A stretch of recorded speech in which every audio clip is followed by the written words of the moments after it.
ఇంకా లాస్ట్ వీడియోలో అయితే గేమ్ జోన్కి వెళ్ళామని చెప్పాను కదా. ఇంకా లాంగ్ వీడియో కూడా నేను పోస్ట్ చేశాను నిన్న. కానీ చాలామంది అయితే లాంగ్ వీడియో చూడరు కదా అనేసి ఈ షార్ట్ వీడియోనే 3 పార్ట్స్గా పెడుతున్నాను. నిన్న మార్నింగ్ ఒకటి పెట్టాను అన్నమాట. ఇంకా ఈరోజు అయితే ఈ వీడియో పెడుతున్నాను.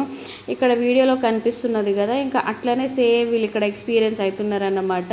ఇంకా నేను కూడా లాస్ట్లో ఎక్కాను అది. ఇంకా నెక్స్ట్ అయితే ఈ చిన్న చిన్న డాల్స్ కనిపిస్తున్నాయి కదా, ఇవైతే 90-100 రూపీస్ ఛార్జ్ చేశారు. జస్ట్ అక్కడ ప్రెస్ చేస్తే ఇంకా పిన్ లాంటిది ఉంది కదా, అది దాని మీద ప్రెస్ అయ్యి అది క్లిక్ అయ్యి కింద పడితే అది మనకు వచ్చినట్టు అన్నమాట. ఇలాంటివి అయితే నాకు అస్సలు నమ్మబుద్ధి కాదు, ఎందుకంటే డబ్బులు వేస్ట్ తప్ప ఇవి రావు మనకు అన్నట్టు నేను అనుకున్నాను. కానీ మా బ్రిత్ర అదృష్టం ఏందో కానీ ఇంకా తను ఈ చిన్న చిన్న డాల్స్ని చూసి అస్సలు ఆగలేకపోయింది అన్నమాట. ఇంకా ఎంబడే క్లిక్ చేసేసింది. మేము అస్సలు ఎక్స్పెక్ట్ చేయలేదు డబ్బులు వేస్ట్ చేస్తుంది అనేసి అనుకున్నాము. కాకపోతే ఈ బొమ్మ అయితే విన్ అయిపోయింది అన్నమాట. ఆ బొమ్మ కూడా క్వాలిటీ చాలా అంటే చాలా బాగుంది. తనకు మస్తు నచ్చింది. ఫుల్ హ్యాపీ తను అన్నమాట. ఐ హోప్ వీడియో నచ్చితే ప్లీజ్ లైక్ షేర్ సబ్స్క్రైబ్.